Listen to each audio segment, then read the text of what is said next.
Yo, what's up? Welcome to Kind of Funny Games Daily for Monday, January 31st, 2022. I'm one of your hosts, Blessing Adeoye Jr. Joining me is Unlocking Kingdom Hearts' very own Cam Hawkins. Cam, how's it going? What's up, Bless? How you doing?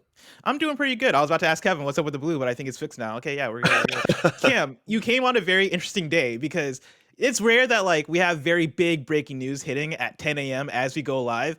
But it happened. Today was one of those days where, as soon as we sat down, the doc was compiled. I was looking through. I was like, okay, I think we're good for news. All of a sudden, a juggernaut of an announcement happened. Sony has bought Bungie. We're gonna talk about it in today's show. But before we get there, Cam, for people who don't know who you are, who is Cam Hawkins?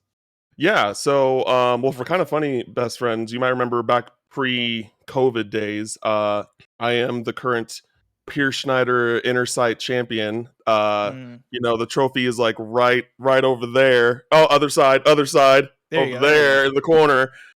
Still holding on to it. And then I'm a writer and host. I've done things with IGN. I've been on Podcast Unlock quite a bit. I was on Beyond once. I have some credits over at IGN. I do freelance stuff, but I also just launched a new podcast series, like a limited series podcast, Unlocking Kingdom Hearts, which is a series where me, Alexa Ray Korea, who you may remember from like What's Good Games, but she also is like now a narrative designer at Sledgehammer. Jonathan Dornbush, IGN's PlayStation guy, and Kevin Diaz from PlayStation Source. We all came together and we wanted to make this podcast to help complement players who are playing through the series for the very first time. Because Kingdom Hearts is a controversial series in the sense of like, oh, it doesn't make any sense. The story is hard to follow, things like that. And specifically me, Alexa, and Jonathan are going to be the experts to kind of like explain things that people can write into the show and be like, hey, like, I don't fully understand this or that if that happens, and help explain it and make things more approachable for those who want it, or even for people that have been like, hey, I'm really having a good time.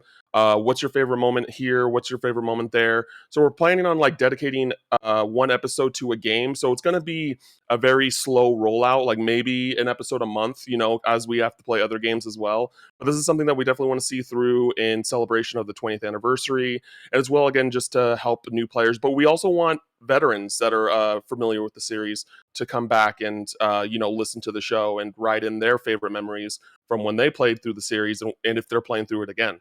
Episode 0 is out right now on YouTube and Spotify, Unlocking Kingdom Hearts. Hell yeah, I'm very excited for that. I know there are plenty of people in our audience that are Kingdom Hearts fans, right? And Kingdom Hearts fans, I would say, is maybe one of the most passionate fan bases out there in terms of video games go. And I know me and Gary would have made fun of Kingdom Hearts fans in the past because of it. But it's also the thing of Kingdom Hearts growing up was such a cool and fascinating series for me, where I remember watching commercials for Kingdom Hearts and going, what is this magic right here? What is this right here? Mickey Mouse is hanging out with an anime boy. I gotta know what this is about. And as a kid playing through Kingdom Hearts 1 was always oh, this is fucking crazy, right? And I didn't get to sadly I didn't get to Kingdom Hearts 2 until later in life. And by that point I felt like it was too late for me, where I tried to play Kingdom Hearts 2 and I was like, oh man, I don't know if this is hitting the same as a 25-year-old adult at that point.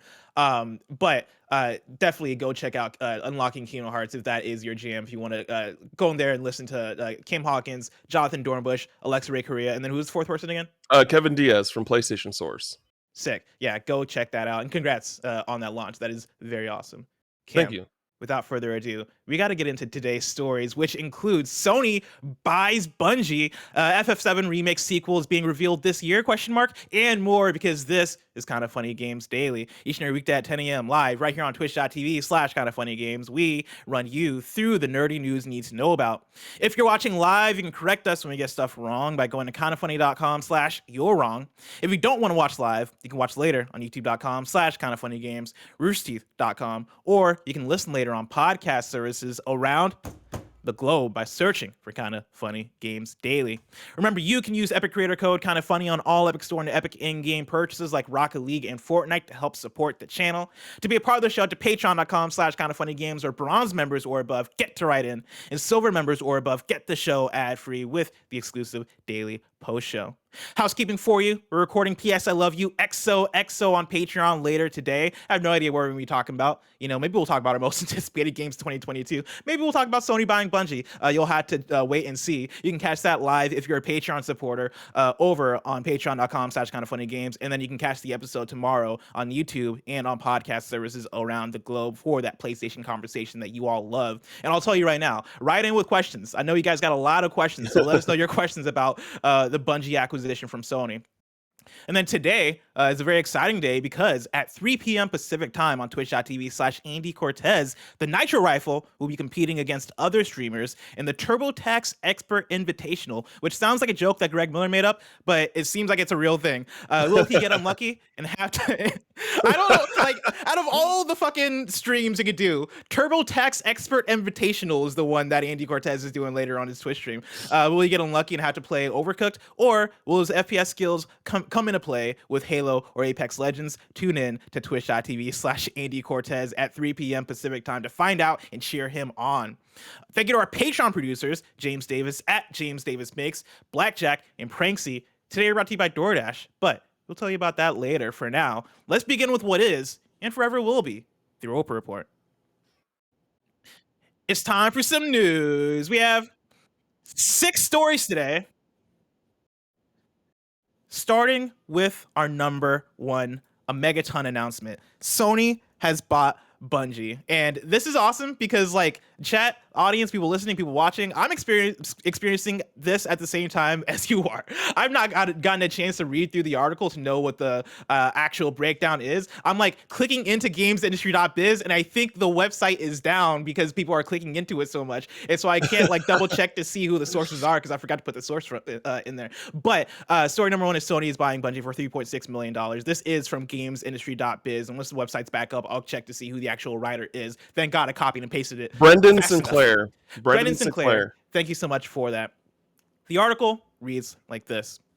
Sony Interactive Entertainment today announced a deal to acquire Bungie for $3.6 billion, the latest in a string of big-ticket consolidation deals in the games industry.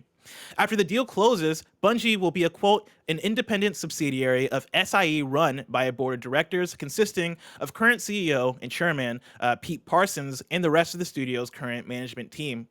Sony has said Bungie will remain a multi-platform studio with the option to, quote, self-publish and reach players wherever they choose to play, end quote. At present, the studio is working on maintaining Destiny 2, expanding the Destiny franchise, and working on new IP. Quote, we've had a strong partnership with Bungie since the inception of the Destiny franchise, and I couldn't be more thrilled to officially welcome the studio to the PlayStation family, said SIE president and CEO Jim Ryan. Quote, this is an important step in our strategy to expand the reach of PlayStation to a much wider audience. We understand how vital Bungie's community is to the studio and look forward to supporting them as they remain independent and continue to grow. Like Bungie, our community is core to PlayStation's DNA, and our shared passion for the gamer and building the best place to play will now evolve even further, end quote. Parsons said SIE supported the studio's dual goal of making generation-spanning entertainment while staying creatively independent. Quote, both Bungie and SIE believe that game worlds are only the beginning of what our IP will become, Parsons said. Our original universes have immense potential, and with SIE support, will propel Bungie into becoming a global multimedia entertainment company dedicated to delivering on our creative vision, end quote. The deal caps off a massive January for games industry acquisitions. Take-Two announced an agreement to acquire Zynga for roughly $12.7 billion on January 11th, and Microsoft followed up with a $68.7 billion deal for Activision Blizzard a week later. This will be the second time Bungie has been bought by a platform holder. Microsoft acquired the studio in June of 2000, securing its then upcoming shooter Halo as an exclusive title for the original Xbox's 2001 launch. Bungie would regain its independence shortly after the launch of Halo 3 in October 2007. It produced 2 more exclusive Halo games for the company, Halo 3 ODST and Halo Reach, before signing a 10-year deal with Activision that will lead to the creation of the Destiny franchise. And that's the end of the gamesindustry.biz article. From there, I want to hop into a tweet by Herman Holst, at Herman Holst on Twitter, who tweets out, I'm absolutely thrilled to welcome Bungie to the PlayStation family. Bungie create community-driven games with outstanding technology that are enormous fun to play, that are enormous fun to play, and I know that everyone at PlayStation Studios will be excited about what we can share and learn together. And then he tweets out a really cool graphic of like the PlayStation cross Bungie Yeah, logos. that It looks looks really cool. cool. That It looks looks really cool. hot. Cam, what is your immediate reaction to this news? This was unexpected. I think that there is, with everything that happened with Activision Blizzard, even though like this obviously had to have been something that was planned for a while now. Yeah. It feels kind of like a clapback, right? It feels like, oh, you took like Call of Duty from us. Well, we're gonna take Bungie from you. And granted, this is gonna still be multi-platform and things like that, but Bungie, I still feel as someone who did a lot of 360, Xbox 360 gaming, like is synonymous with Xbox. It Mm. still kind of feels like an Xbox household name, and now it's being, now PlayStation has bought it. And like I think that there's going to the thing that's going to be interesting about it is like how it's going to feel, how I'm going to kind of get to that transition is like, oh yeah, this is a PlayStation title now, because because it's staying multi-platform and Destiny is an ongoing type of title, right? So like we don't really see a game like Destiny that's ongoing as a kind of identification of a certain console because of that. Hmm. And so like maybe when future IP come out, it's just like, oh, this next IP like is a PlayStation title. We're gonna see the Sony Interactive Entertainment on there. But also like I get this deal reminds me a lot of Bethesda, except for with this point, it's going all multi-platform. Still staying multi-platform, and I get why, because like Bungie doesn't want like future titles to go away from Xbox and PC because they have goodwill with those other platforms. Like all of Destiny is on Game Pass, and like PC is one of the more popular places. Like people prefer to play Destiny on PC if they have access to a PC. So there's a lot going on here, especially with like seeing how the quote of like becoming a global multimedia entertainment company. I'm like curious as to like what does that mean? Like, is there going to be now like are they going to be working on television shows that are based in the Destiny universe? Are they I going mean, to I think that's got to be it, right? right? When you Yeah, have PlayStation, right, and you have PlayStation Productions and PlayStation going into making the Last of Us TV show. When you look at the IP now that you have with Bungie, you're looking at Destiny, and Destiny out of all the IP now that you have at PlayStation, I would figure that is one that you do want to do something with, right? You do want to either make a TV show or a movie or something that people can follow with beyond just the video game. Now, I also want to welcome to the show the homie Paris Lilly from the Kind of Funny Xcast, who I know has shit to say about this. Paris, are you there? Can I just say holy shit? Because Yeah, you can. I was literally in a meeting and I was like, I got to dip out because, oh my God, like I have no words for this happening. I mean, but good for PlayStation. Clearly, they're seeing what Microsoft is doing, making all these big acquisitions and getting Bungie. I mean, that is freaking huge to do that. I mean, what the fallout of this is going to be, we know they're working on a new IP. I guess it's safe to assume this is now a quote unquote PlayStation exclusive, whatever this new IP is going to be. But what does this mean for Destiny moving forward? I would assume it stays everywhere that it is currently, right? As they continue I think to put out the Witch Queen. that's how you got to do it, right? Like you Yeah. saw that when Microsoft acquired Mojang, right? Minecraft stayed everywhere because what are you going to do? You're not going to pull Minecraft off of other platforms, right? Like that is a sucky thing to do, and also like a sucky business decision when you already have those player bases in those platforms. I would imagine that Destiny 2, that stays everywhere. That continues to get updates. That continues to live on all platforms. If there is a Destiny 3, I think that's when it comes exclusive, and I think that's where you really make the big push of, all right, let's get the Destiny fan base on PlayStation. Let's really make that move. And then, I think whatever new IP that Bungie is working on as well is going to be PlayStation exclusive. Paris, as somebody who's a big Destiny fan and a big Bungie fan, tell me, what do we know about the new IP? Is it a first-person shooter? Do we know anything about it? No clue. Okay.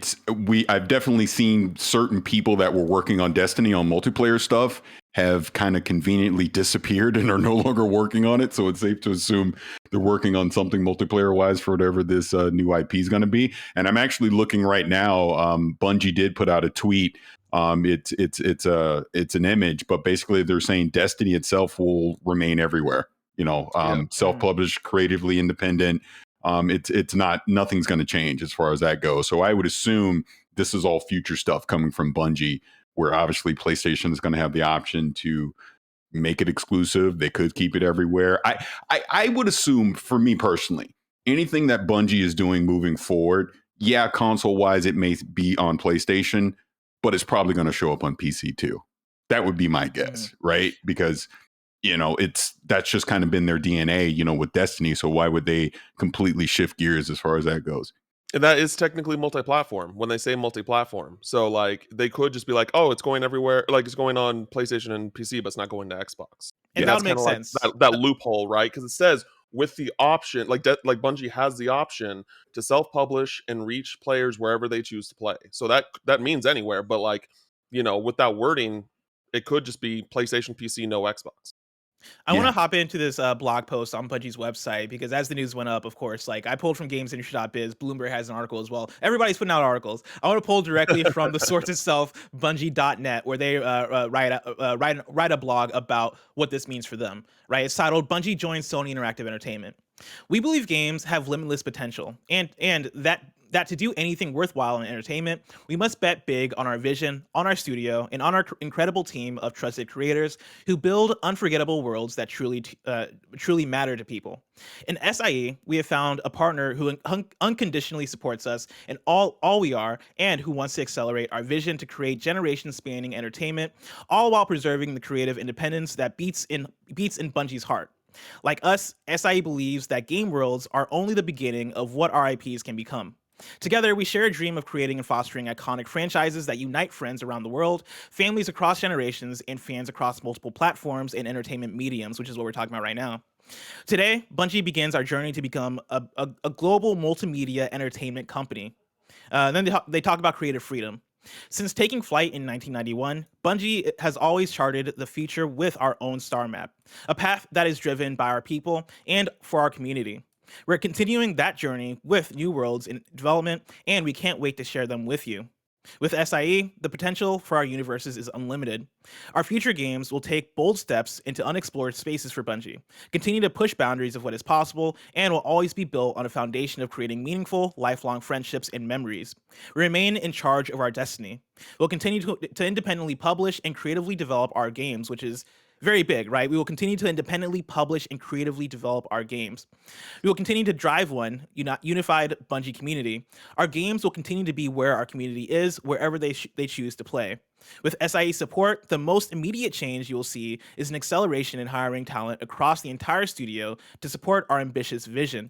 If this speaks to you and you want to help us put a dent in the universe, we are hiring across all the disciplines for Destiny 2 and for all new worlds beyond. Paris, if you're still here, does that do anything to your thinking of what this means for the future of Bungie? Yeah, it does. And actually this opens it up to a bigger question just with PlayStation overall, where, you and I have been joking on Twitter about Game Pass never coming to PlayStation, but this comes into the overall thing where the industry's changing. It's not about one platform anymore, right? And clearly Microsoft is seeing that and they're doing it. In my opinion, this type of acquisition and the way Bungie is talking, PlayStation is starting to see that too. It's not about just putting a game on the PlayStation platform. It's about putting it where gamers are, right? Under the quote unquote PlayStation brand. And it seems like they're telling Bungie, all right, we're going to partner up with you. We purchase you. You're now a studio under the PlayStation brand, but you still have the creative freedom that you had previously to do games the way that you see fit. And going by that wording, even their new IPs is not going to quote unquote be console exclusive. They're going to continue to self-publish and put these games wherever they can, right? So I think the industry's shifting. I really do. I think if anything, as a gamer, we're seeing all these acquisitions and there's the good and there's the bad part of it. But I do think part of the good of this is we're starting to see these major publishers rethink the way console exclusives work, where sure, we're going to have it on our hardware. We're going to offer that to you, but we want to reach everyone. So that means we're going to expand just beyond our console platform. So in a way, if you're a Destiny player, it sounds like nothing's changing for you, right? So what else does this mean for the future, even beyond Bungie? We've already seen PlayStation start to experiment with the PC. I do think that escalates. I think we're starting to see an escalation throughout the rest of this generation, where we're going to start seeing PlayStation games damn near everywhere. And it'll be real interesting when they announce Spartacus and how that works too. Yeah, and we've been having this conversation a lot lately with PlayStation games coming to PC, where it is what makes sense for PlayStation, the PlayStation strategy, right? Where the games are all about, hey, we want to sell the boxes, we want to sell consoles. We put out The Last of Us Part 2 to sell you on PlayStation 4s. We put out Returnal, we put out Ratchet and Clank Rift Apart to sell you on the PS5. What does that mean for multiplayer games? Where, the thing I've been talking about personally on shows lately is that with Microsoft acquiring Activision and Bethesda, right, you start to lose out on certain types of games for PlayStation where, historically or traditionally I should say, when there are gaps in, like, let's say single player third person action games on PlayStation Studios fills in those gaps by putting out games like God of War, The Last of Us, Ghost of Tsushima, Horizon, etc., etc., etc. Now that Microsoft has Bethesda, which has a large bulk of first-person shooters along with big Western RPGs, and now Activision with Call of Duty, right? And as PlayStation, you no longer have that big hold on what the future of Call of Duty might be, or at least you don't have as big of a say anymore. The thing that I've been thinking about, and the thing that I've been talking about is, what do you do as PlayStation to fill in those gaps? You've made partnerships with Jade Raymond Studio, with Deviation Studio, and Deviation seems to be working on I would assume is working on a first-person shooter because of what that studio is. You have the partnership with Firewalk Studio, which announced that they are working on a new first-person shooter IP for PlayStation. But is that enough, right? How do you further that? Acquiring Bungie, I think, is a very big step, maybe the big step into making sure that you have some big name first person shooter that is on PlayStation that you can rely on to be there, that isn't going to get scooped up by the competition. But that then brings in the question of, all right, how do we maintain player base? How do we, as PlayStation, who have essentially mastered putting out big AAA single player titles on our console, right, that people flock to, how do we do that for multiplayer games, right? How do we be that place that knows how to foster these, that knows how to make this work, right? You've had stumblings here and there with things like Destruction All-Stars, which I know isn't like a big title, but it is a multiplayer title for PlayStation, right? Those are very few and far between for PlayStation first-party studios. How do we do that in a way that treats that right? And in this acquisition for Bungie, I do think going multi-platform and having Bungie operate as Bungie and giving them as much freedom and leeway as possible to operate the Bungie way is a big step in that. And Paris, I'm right there with you that the industry is changing, right? Like, the thing I've been talking about, and this goes back to our back and forth of, like, is Game Pass ever going to come to PlayStation? Is it not going to come to PlayStation? Is the fact that, like, exclusives play a big part now, especially for PlayStation and Switch. I think less so for Xbox. But exclusives play a big part, but I don't think that's the only part of the strategy anymore.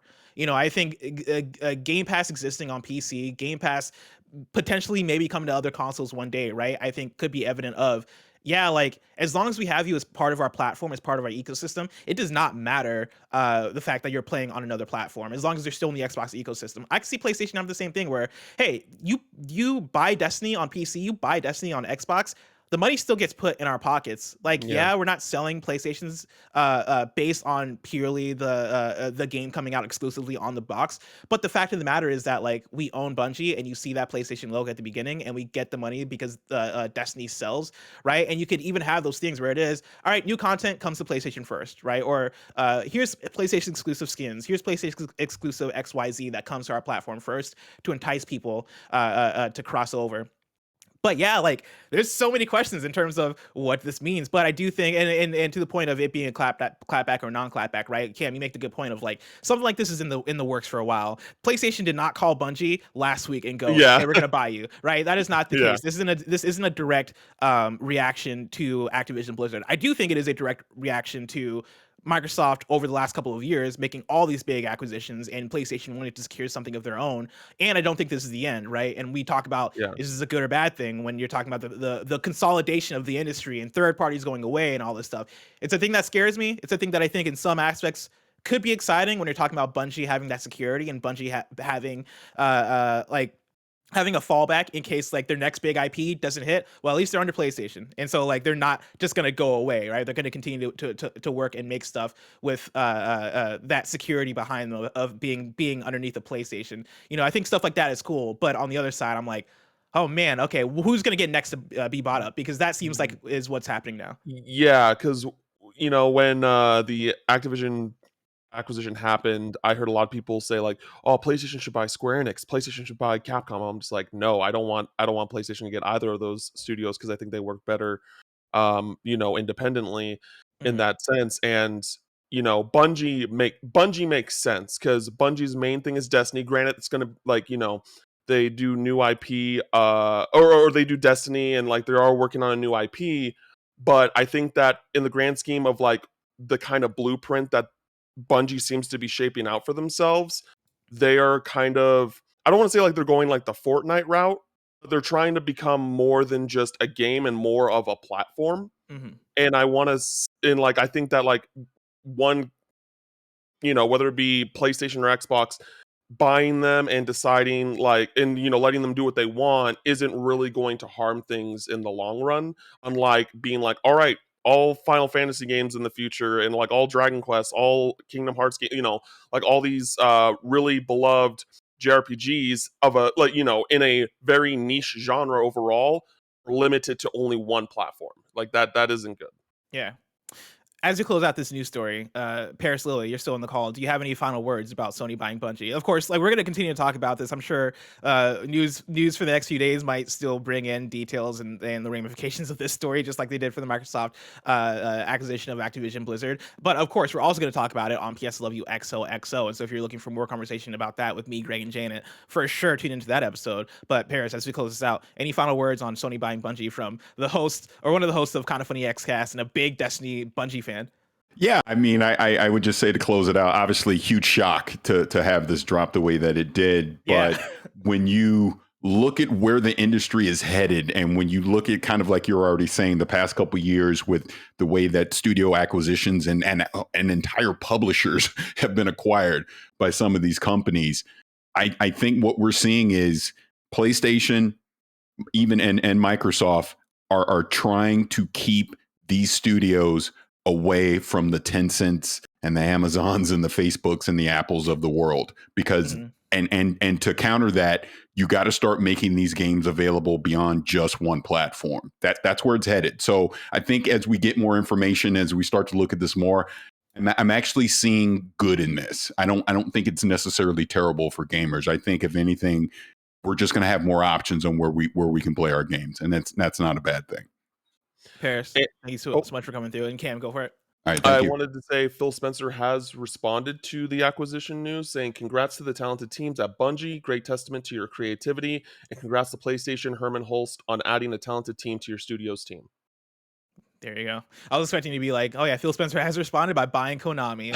That's happened, everybody. He said, fuck it. All right, you want war? It'll be war. Again, like I said, we're gonna continue to talk about this stuff. But for now, I want to let everybody out there know that you can go to patreon.com/kindoffunnygames where you can get the show ad free. And speaking of ads, actually,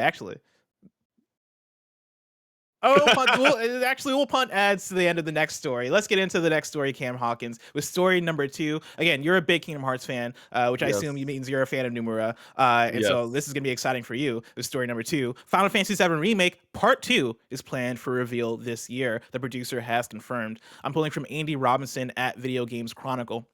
Final Fantasy VII Remake Part 2 is planned for reveal sometime this year, the game's producer said on a live stream on Monday. Speaking during an anniversary event held to celebrate Final Fantasy VII's 25th anniversary in Japan today, which happy 25th anniversary. I was going to start with that. I was going to lead with like, oh yeah, happy anniversary Final Fantasy VII. But hey, Sony bought Bungie. Things change. Final Fantasy VII's original director, Yoshinori Kitase, said it was his intention to reveal the first details on its remake sequel during the anniversary year. Quote, "We are hard at work on Final Fantasy VII Ever Crisis, so please look forward to that.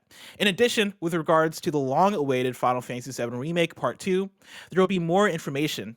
This year, there'll be more information this year if we can," he said in a translation for VGC provided by Push Dustin.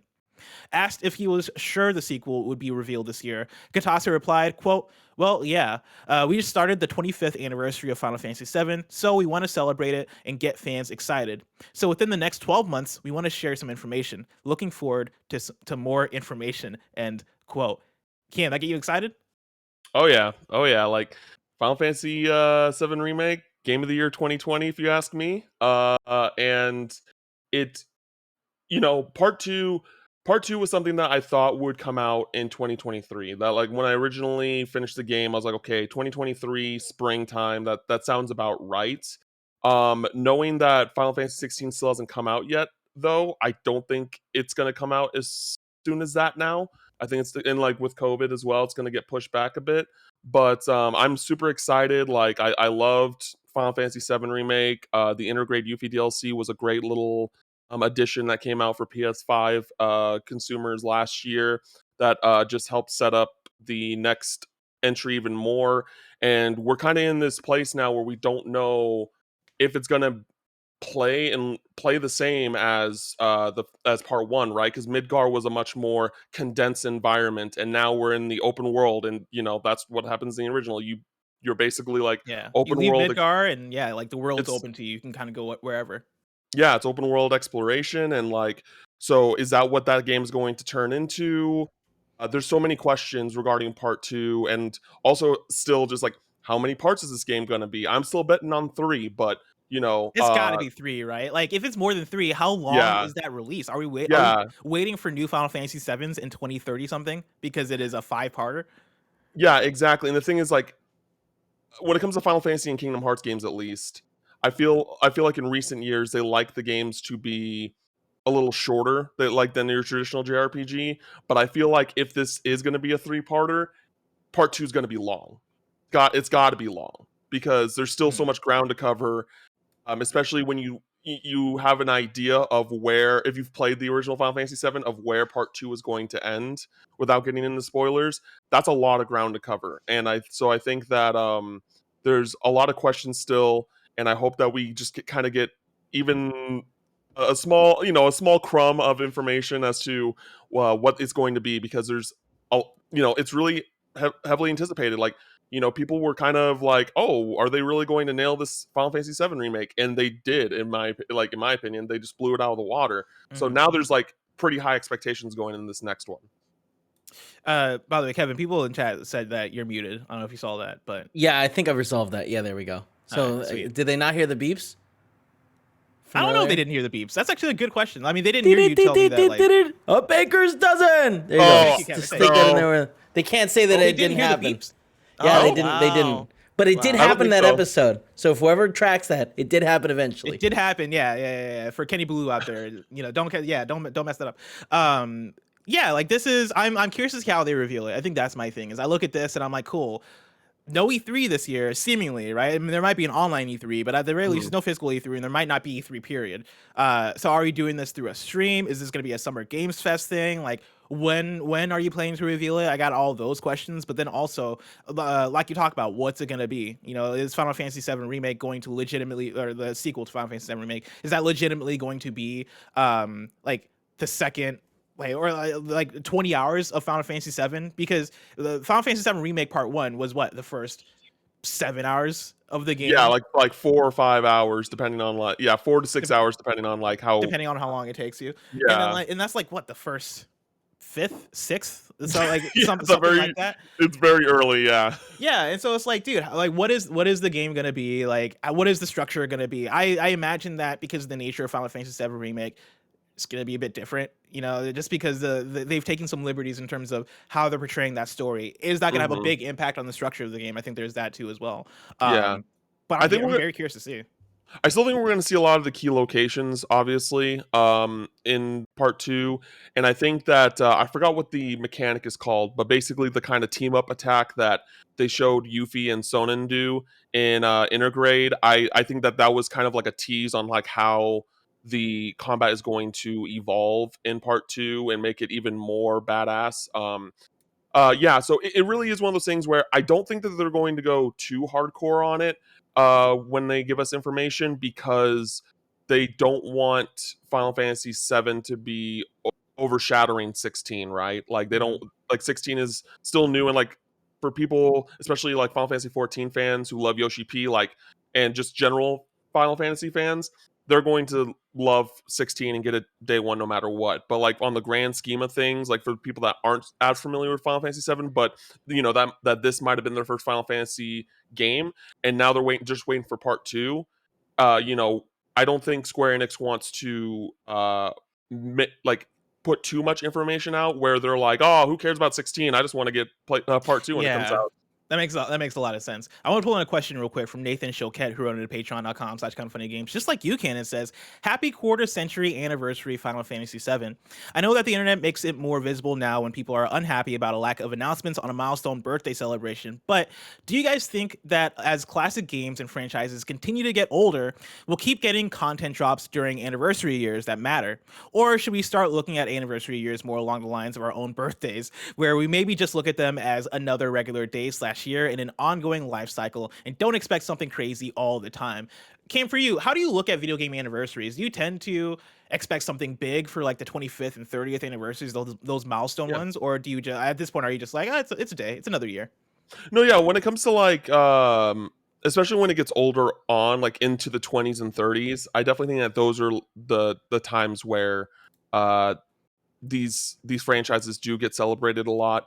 You know, Kingdom Hearts' 20th is this year. I believe Persona's is also 20th is also this year, or maybe 25th. I don't remember exactly. And like, you know, for me, I expect like some, even if it's like merch, you know, something that's like new and exclusive and limited edition to celebrate that franchise. Like, why wouldn't you do that? Like, you know, it's just like, oh, this franchise that we've been working on for so long, it's getting this like, you know, milestone anniversary. Let's celebrate it in some way. You know, like with Sonic last year, they had, you know, you got the Shadow, I got the Knuckles necklace, The chains, yeah. you know, those were really cool and like not expected, and I was like, but rad. So that's how I look at anniversaries, especially for there are certain franchises like going back to Persona where like I don't expect like Persona 6, you know, I don't expect a Persona 6 announcement, but like I did expect, you know, some remasters. You know, we're getting Persona 4 Arena Ultimax, which is awesome. There are rumors that we're getting Persona 4 Golden on Switch finally and other God, platforms. please, That would be, please. oh, that'd be so amazing. You know, and it would be great if they did things with the older Persona games too, because I feel like those kind of get left out. And I know that the first 3 Persona games are a little, you know, they're not the same Persona games that we know now, but like Persona 3 Portable, like, you know, where's that? Like, let's get another modern port. Like, you know, we haven't gotten a port of that game, a proper port, since the PSP. It's been a while. So yeah, I love anniversaries.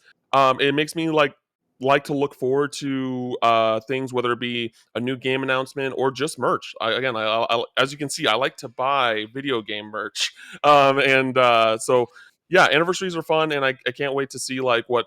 There's a lot of big anniversaries this year, and I'm looking forward to seeing what they have in store. Yeah, for me, it definitely depends on like what the franchise is, and like I Yeah. don't expect every single game to celebrate an anniversary, because not every single game is Sonic or Zelda or Pac-Man or something that is this classic thing that we all have this strong connection to. But and also like different companies treat them differently, right? Like I've come to expect not much from Nintendo.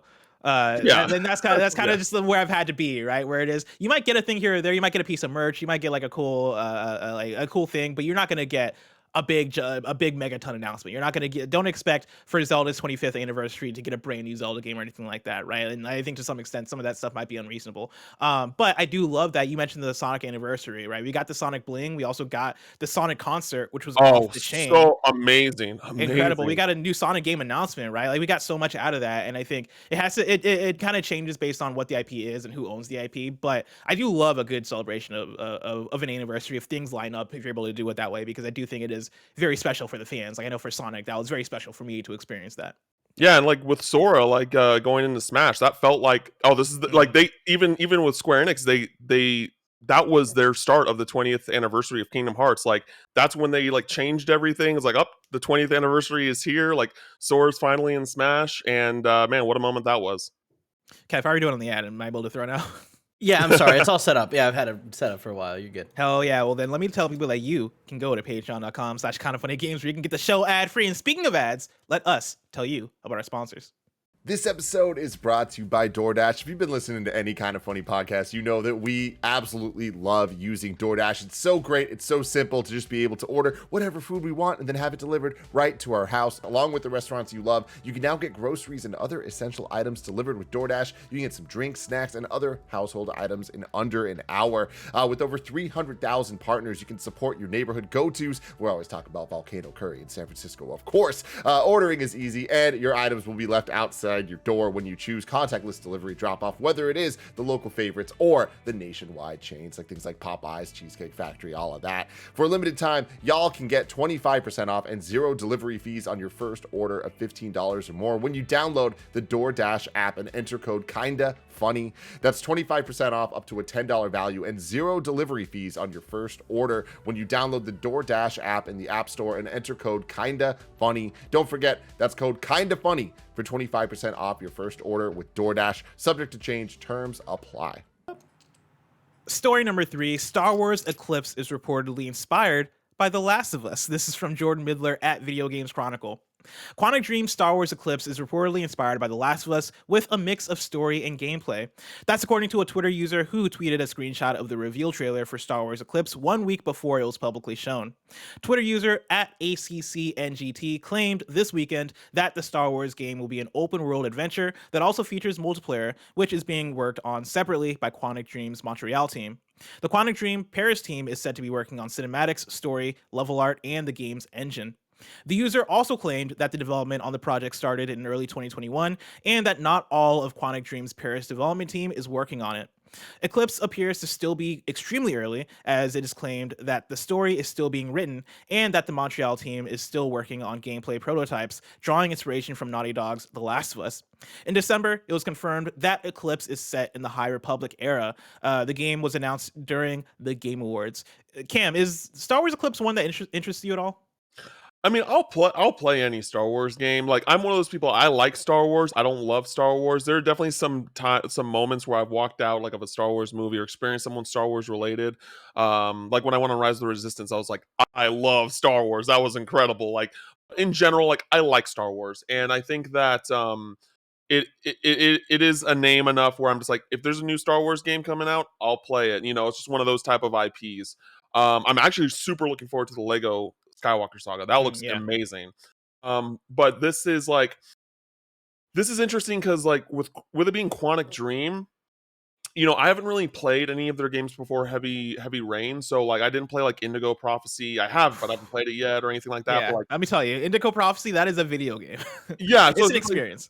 It's one of those things like I don't really know like if they're they always kind of do the same kind of game where it's, you know, area-based interaction. It is all like cinematic, choose your own adventure style. Like think Telltale, but with like more tech and more budget. More budget. Yeah.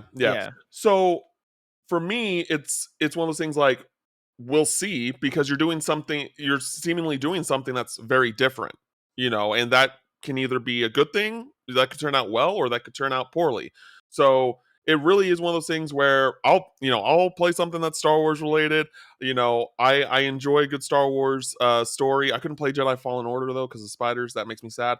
But yeah, it's one of those things. We have to see more of this game, and once we see more of this game, I'll be able to have a better, you know, concise opinion on it. Yeah, like I think the reveal for it looked cool. You know, seeing the Quantic Dream logo, I think was really like, what the fuck? Why is Quantic Dream working on this? Like that's the thing that kind of throws you off. It's like seeing like a trailer for Doom, and then at the end it's like developed by Nintendo, and it's like, wait a second, this isn't you. This isn't your kind of game. We were both at the Game Awards when the trailer premiered, and we were like, you could tell that the room was vibing with that trailer, and then Quantic Dream came up, and we're all just kind of like, huh. What? Yeah, which like, and I'm somebody who I think I like Quantic Dream more than most people. You know, like you too. Yeah, I do like Quantic Dream. I think they have talent at their studio. Like I'm not necessarily a fan of David Cage by any means. Like I think stuff with him seems weird, but the studio as like a studio talent, I think they have the stuff right. And I think like they make games that look amazing, that function really well, that I always loved the different choices you make and things like Detroit Become Human, and even in Heavy Rain I liked a lot of how those choices play out in the UI and art style. Like a lot of stuff sits with me pretty well because I like those kind of games as well, and not many people make those types of specific kinds of games.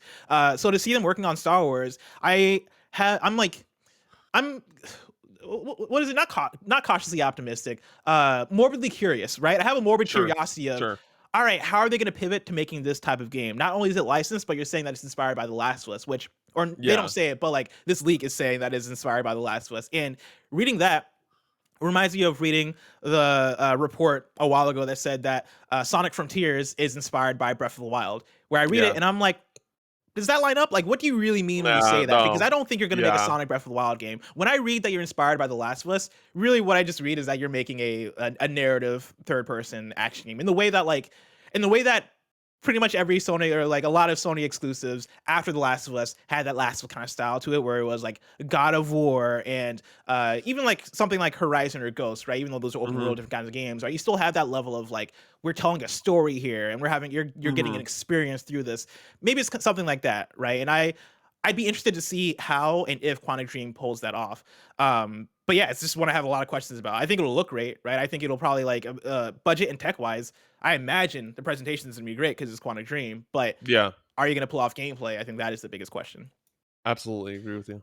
Now, speaking of Quantic Dream, story number 4, Quantic Dream's PS4 tech demo is reportedly coming to PS5 as Dreamland. This is, again, Jordan Middler at Video Games Chronicle. And it's funny that we get this news story today because I think exactly a week ago when me and Tim were on the show, we were talking about the tech demo for Kara. For the PS3, right? Yeah, which is like, PS4, the PS4, either PS4 or PS3. I think it was the PS3 for Kara. Okay. Tech demo that turned into, whatchamacallit, Detroit Become Human. Right, the tech demo, if y'all remember from the PS4 reveal, the wizard thing that turned from like a serious thing to like a comedy thing. Kevin, I have a link in the document if you want to pull it up as I read through. You know, I think we're all aware of that. I mean, you already pull it up. That's why you're the MVP. We're all aware of this tech demo. This is one that I never thought would turn into like a game, but according to Jordan Middler, it's happening. The article reads like this. An insider who has proven to have knowledge of the development plans of French developer Quantic Dream has revealed new details about its next title. Twitter user, once again, at ACCNGT, who has recently released internal Quantic Dream materials early, such as tweeting a screenshot from Star Wars Eclipse before it was announced, posted an update on the game to their Twitter account. Said to be based on the PS4 tech demo, The Dark Sorcerer, the game, which is understood to be codenamed Dreamland, is said to be based on interactive storytelling and is being written by David Cage. The game is also said to be cross-gen. However, at ACCNGT speculates that this could change. The Dark Sorcerer tech demo was first revealed at E3 2013, months before the release of the PS4. In the 12-minute clip, a wizard is seen casting dark magic before it is revealed that the whole thing is taking place on a film set, and the demo devolves into a comedic sketch. Cam, what is your take on this one? I'm interested in this because it's just one of those things where it kind of has this whole this dark tone, and it's just like, oh, you're just on a film sketch and you're an actor, and it's just like, I don't know, I feel like it's it might be a less, like most of the Quantic Dream games that we've gotten since Heavy Rain have had like this dark tone to it, like this serious, dramatic. Yeah, serious, dramatic, and this seems like more fun and relaxed and just different, and that's like something that I'm always curious about trying, is something different, something new, and this seems to be that. This actually, like, I really want to play this game, like when I'm seeing this. So if this ends up being a game, I'm curious if it's going to be like a fully priced game.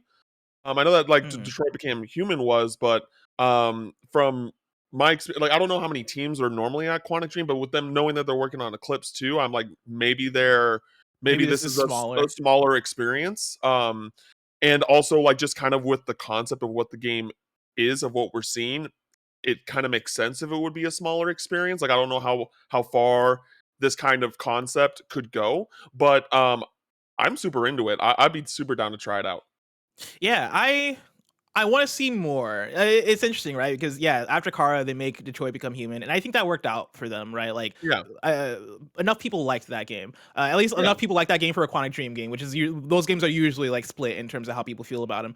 This one being yeah, a shift in terms of we're going from making three dramatic auteur directed like serious games with story that we want to be art, right? Like let's going from that to making a comedy about about fantasy, right? And about this guy who's making like a fantasy movie or story or whatever. Like I think there's stuff you could do with that. I'm curious to see what that is. I think for this type of game with this type of budget, you usually don't get a comedy specifically, and who knows if they even stick with the comedy, right? I feel like this is me going with yeah. the assumption that like they keep the vibes that are in that trailer. Maybe they do go Sure. all in on the fantasy aspect of it, which for that I don't know if I'd be as into that. But if they do go in on comedy, I'm curious at the very least. Written by David Cage makes me go, all right, well, I don't know if I'm going to vibe with his comedy, Yeah, yeah. but I don't know, man. I'm curious to see what it actually turns out to be. Next news story. It's another big one. Story number 5. By the way, this is a news day of like all big news stories. Which is why at 10 a.m. when Sony bought Bungie or announced that they were buying Bungie, I was like, "Fuck, man, this is gonna be a show." We got to And let me change tell you, everything. yeah, we gotta change everything. I had to throw out like 4 different news stories that were like smaller news stories that you probably didn't care about anyway. But yeah, dude, that had changed everything. Story number 5. MLB The Show will once again be coming to Game Pass. I am reading from news.xbox.com. Today, we are thrilled to announce that MLB The Show 22 launches on April 5th, 2022. We're also delighted to announce that MLB The Show 22 will be available for Xbox Game Pass on day 1 and will be available on April 5th for Xbox Series X/S, Xbox One, and cloud gaming. Both MLB The Show 22, Xbox One, and Xbox Series X standard editions will be included with Xbox Game Pass, so members will be able to play the best version of the game regardless of which console they are on. And with cross-platform play in progress, you can play against others online and earn and use content across the platform and generation you choose. Also, Nintendo fans can now join in with Xbox and PlayStation fans to play against each other online with cross-platform play in MLB The Show 22. In addition, cross progression allows you to earn and use any content on any platform or generation. This excludes PS5 and Xbox Series X exclusive content. With cross saves, you can transfer a save file for Road to the Show or franchise. And I love this write-up being fully from news.xbox.com and then mentioning also that, oh yeah, MLB The Show 22 is coming to Nintendo Switch as well. Like that feels like such a, hey, by the way, as Xbox, we're telling you, this PlayStation game, not only is it coming to us, it's coming to the other guys too. So like, and it's coming with Yeah. cross-play and cross-progression. So like, hey, come get this game on Xbox Game Pass. But yeah, Cam, what's your reaction to this? If it ain't broke, don't fix it. You know what I'm saying? Like it, like MLB 21 went to Game Pass and it did super super well. So MLB probably was just like, put that on Switch now. Put that on the super successful Nintendo console. Yeah, And I think that, and then we're gonna bring it back to Game Pass again. It's probably gonna stay there for the foreseeable future, unless PlayStation just decides, no, we're not making this game anymore. Period. And like, they're not gonna do that. So, yeah, it's one of those things where this is the result of the success that MLB 21 shown on Game Pass.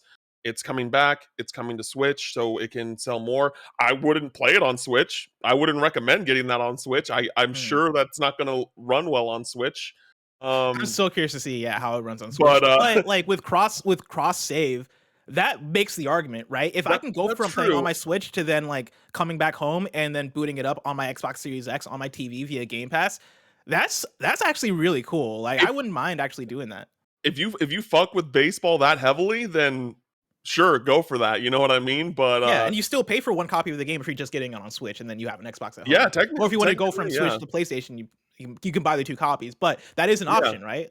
Yeah, exactly. But I feel like yeah, and I feel like for the PlayStation people, like I know plenty of people that will still get this game on PlayStation. Like, it's nice, course. it's great that it's going on Game Pass, but I know that people are like, oh, I'm still gonna get it on PlayStation. That's where I like to play this game, and that's great. It's just having more options is always great. I'm just very curious about that Switch edition. Yeah, exactly. And it goes back to what Paris said, I think, as well, is that the industry is changing. Like the way we do Yeah. things is changing, right? Like playing, of course, this is an MLB decision, not necessarily a PlayStation Studios decision. I'm sure PlayStation is like, well, we want to keep making these MLB games because they make money. Yeah. But even so, MLB still re-upped this game being put on Xbox Game Pass, which is an indicator that like, hey, it works. Not only is putting the game on Xbox Game Pass getting the game in more people's hands, it is making us the money that we want because people still buy games despite them being on Game Pass. If anything, like through microtransactions and the stuff that you can buy within the game itself, you're making money. Like you're making money by doing that. And so things are changing. Expect more games coming to Game Pass, right? Like Greg Miller said earlier this month. It's some of this month going into next month might be like some of the best Game Pass drops that we've seen thus far, and it seems like it's only getting bigger and better. We're coming off of GTA San Andreas coming to Game Pass a couple months ago, and we're coming off of even Forza and Halo Infinite, right? Like it is nonstop over at Game Pass, and so very curious to see how that stuff evolves. And yeah, I'm very it's fun to see MLB The Show 22 coming to Game Pass again, and now you can only assume that this is now a thing, right? Going forward, MLB The Show 23 might also come to Game Pass because, like you said, if it's not broke, don't fix it. To wrap up the Roper Report, we have one more news story for you. Story number 6. It Takes Two is getting adapted to film and TV. This is Joe Otterson at Variety. Hazelight Studios has teamed up with DJ2 Entertainment to adapt the video game It Takes Two for film and television, Variety has learned exclusively. The game follows the adventures of Cody and May, two humans transformed by magic into living dolls. Trapped in a fantastical world, they must overcome their fractured relationship and a variety of challenges in order to return to normal. During their journey, they are guided by the love guru, Dr. Hakim. Quote, creating the world and story in It Takes Two was so much fun for me and the team, said Hazelight founder and creative director Joseph Ferris. Quote, since it is a strong narrative with many crazy characters and just as crazy co-op action moments, the potential is huge for a great adaptation for film and television, end quote. Quote, DJ2 is honored to partner with Joseph, Oscar, and the incredible team at Hazelight Studios on the linear media adaptation of It Takes Two, said DJ2 CEO and founder Dimitri M. Johnson. Quote, just like the rest of the gaming world, we fell head over heels in love with Cody, May, Rose, Dr. Hakim, and the imaginative fantasy universe Hazelight has created, and can't wait to bring these characters and this world to life on the big and small screen, end quote. At the time of this publishing, no studio or network is attached to the project, but sources say it is currently the subject of a multi-party bidding war. Pat Casey and Josh Miller, the writers behind Sonic the Hedgehog and its upcoming sequel, are attached to adapt It Takes Two for the screen. Cam, does this one speak to you at all? Are you a fan of It Takes Two? Do you like it coming to the screen? So this is an interesting thing for me to talk about because when the Last of Us show was announced, I was kind of against the idea simply because I was like, this is the kind of IP that I think that us as gamers can be like show our like parents or show our like grandparents and just be like, hey, this is what gaming is now. This is what gaming can be. And like try and show them like that not everything needs to be television. Not everything has to be a movie. But now when I'm like, now when I hear this It Takes Two stuff, for me personally, I'm glad this is kind of happening because I couldn't play It Takes Two because there are giant spiders in it and I have arachnophobia. So I couldn't play It Takes Two. So now that we're getting this assumably animation version of the as a TV show or a film or whatever it may be, like that's cool because now I can experience it. You know what I mean? I mean, are you fine with watching if it has spiders in it? I know that it's easier than playing for sure. Sure, yeah, but it's also a very small part of the game, if I remember correctly, as well. So I'm sure it's not that big of a deal. But yeah, so for me, it's just like, oh, like maybe I misspoke when it came to the Last of Us stuff, but like I still think that this is really cool. They should kind of make some changes about that book, though. From what I've seen, because like there's multiple problems with that. But also I'm looking at what DJ2 Entertainment is like working on, and they're working on a lot of video game stuff. They're working on a Tomb Raider animated show with Haley Atwell, who's like Agent Carter. Sleeping Dogs with Donnie Yen. Wait, really? Yeah, I missed that. That's fucking awesome. This is according to the IMDb page, so take that for what you will. A Life is Strange show. an Indivisible animated show, which if you haven't played Yeah. Indivisible, that's a very good game that a lot of people didn't play in 2019. Highly recommend. It's on. I might be on Game Pass, but yeah, check out Indivisible. Anyway, so yeah, it's just like this company seems to be doing a bunch of video game related things, and hearing that the writers of the Sonic movie are attached to this, I'm like, that's fine to me. Like, I enjoyed, granted, like we're Sonic guys. We love Sonic. Yeah, Like, of course. Was it a great movie? No. Was it a good movie? Hey. I would say yes. It was a good movie. It was good. good Kevin movie. Coelho would Yeah. tell you that movie was terrible. it That movie, it was a solid No. good. Yeah, it was a solid good. It was a solid good. It's like a 6 out of 10, right? Yeah, 6, 7 out of 10. Yeah, Put it I would like a say that. 7 out of Yeah. 10. That's being generous. Yeah. No, It yeah, was good. It was yeah, funny. yeah. You don't take Sonic the Hedgehog seriously. You don't take that movie seriously. You don't go to the movie theater being like, I'm here to watch art, right? I'm gonna watch fucking like I just came out of watching The Dark Knight Best and I'm Picture. ready for more Christopher Nolan Best Picture category winning art. No, you're watching the Sonic the Hedgehog for that guy eating a chili dog, right? And like turning Super Saiyan or whatever he does. Fuck, I love Sonic the Hedgehog. Yeah, Sonic rocks. Anyone who says otherwise, I'm sorry. But yeah, so it's one of those things like this company seems to have a plan and know what they're doing, and I think that It Takes Two, like you can look at It Takes Two and be like, I get why they chose this IP to do this show or to do this movie because it is kid friendly. It's kid friendly. In most regards, at face value.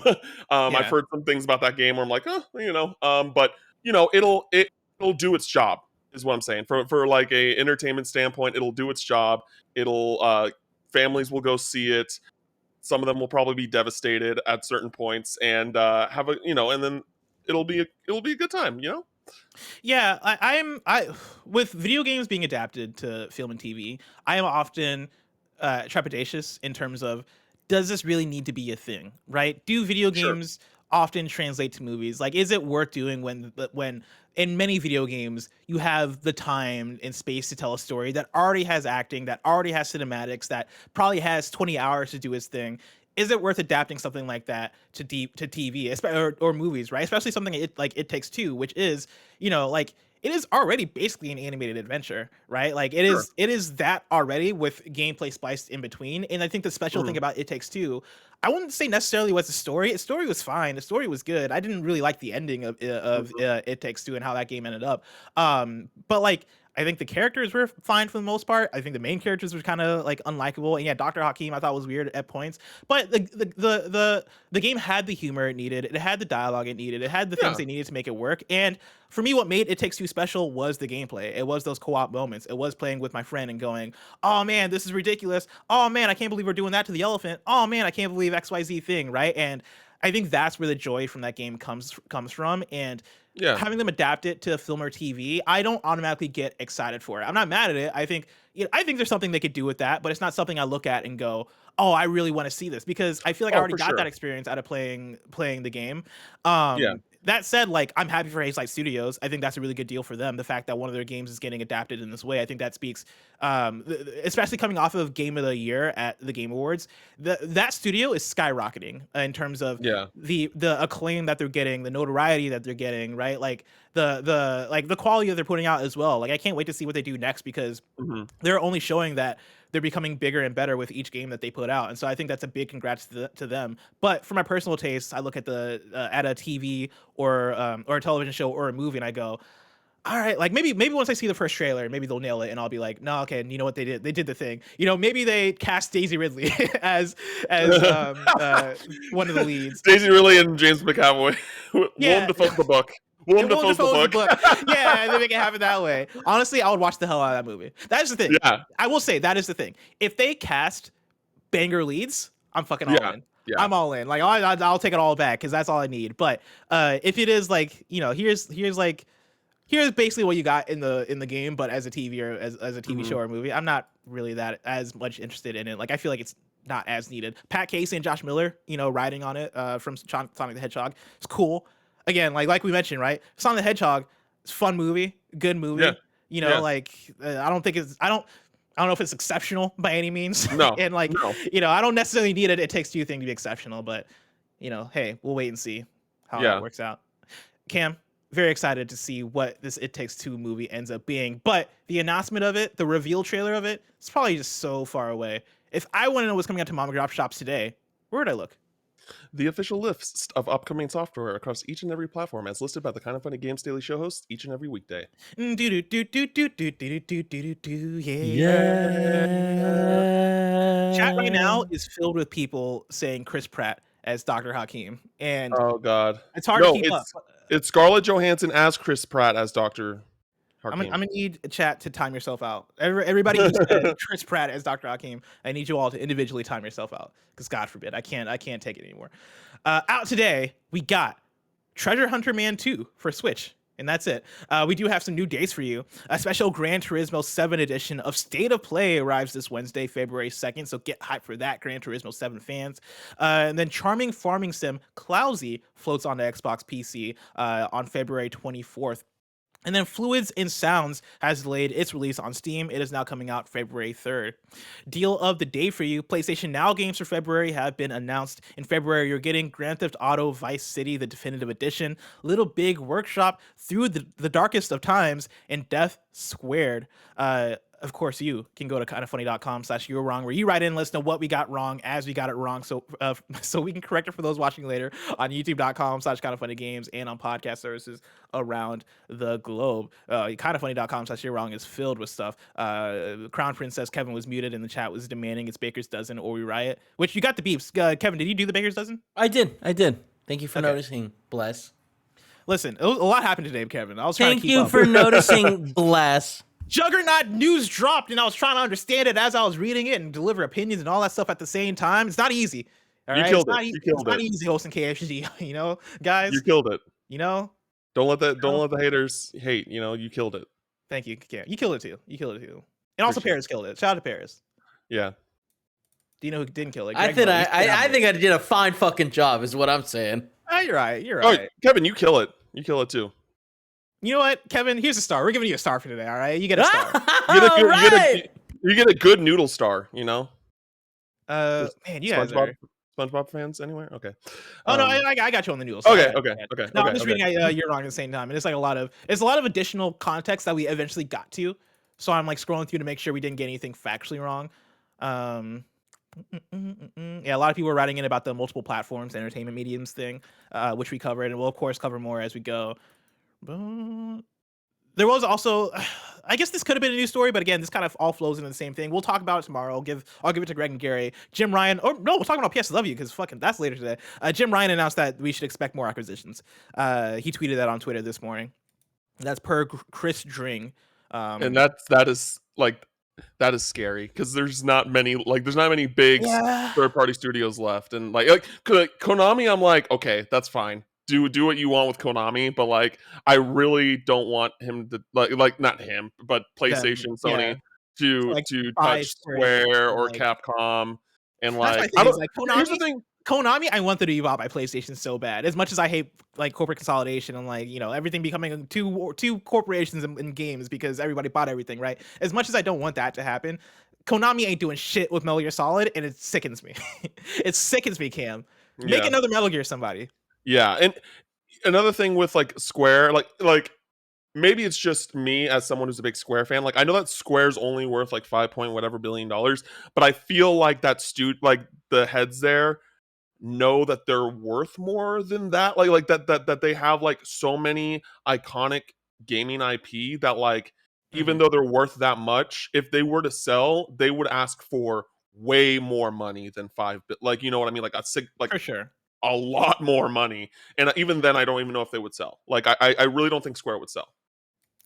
Cam, thanks once again for joining me on this episode of Kind of Funny Games Daily. Of course, it's Monday, so I should tell you about this week's host. This week's host for Kind of Funny Games Daily go like this. On Tuesday, you're getting Greg and Gary Witta. Wednesday, you're getting me and Andy. Thursday, you're getting Greg and Tim. And on Friday, it's a very special guest appearance. You're getting Greg and then Gabe Patillo from Married to the Games, which I'm excited to see come back for another episode. If you're watching this live on Twitch, after this is Mike and Nick doing a Kind of Funny morning show. If you want to catch that stream later, you can, of course, subscribe to youtube.com/kindoffunnyplays. Cam, before I wrap up here, again, people should go check out Unlocking Kingdom Hearts, right? Episode 0 is up now. I saw that you're doing a Twitter Spaces.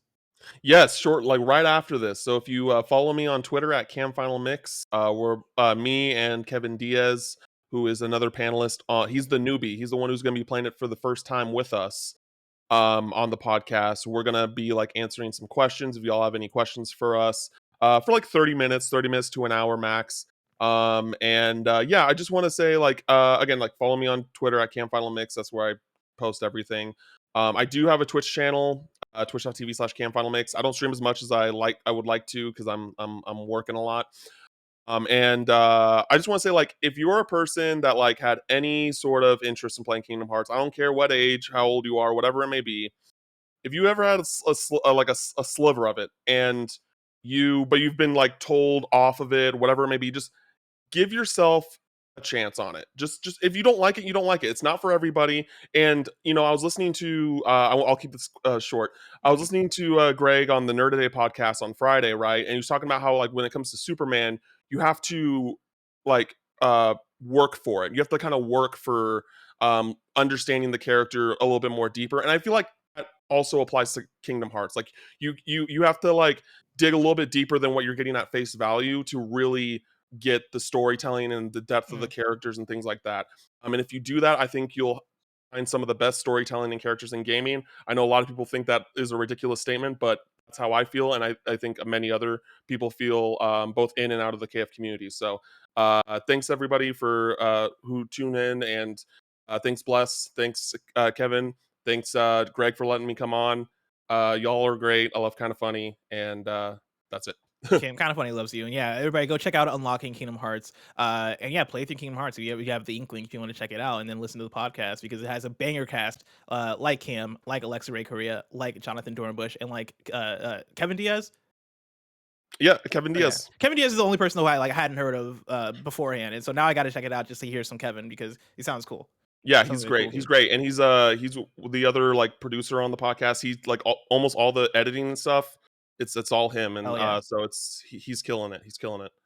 Remember, this has been Kind of Funny Games Daily, each and every day live right here on twitch.tv/kindoffunnygames. We run you through the nerdy news you need to know about. We have a Patreon post show for those that are subbed at the silver level of patreon.com/kindoffunnygames. So stick around for that. Otherwise, until next time, game daily.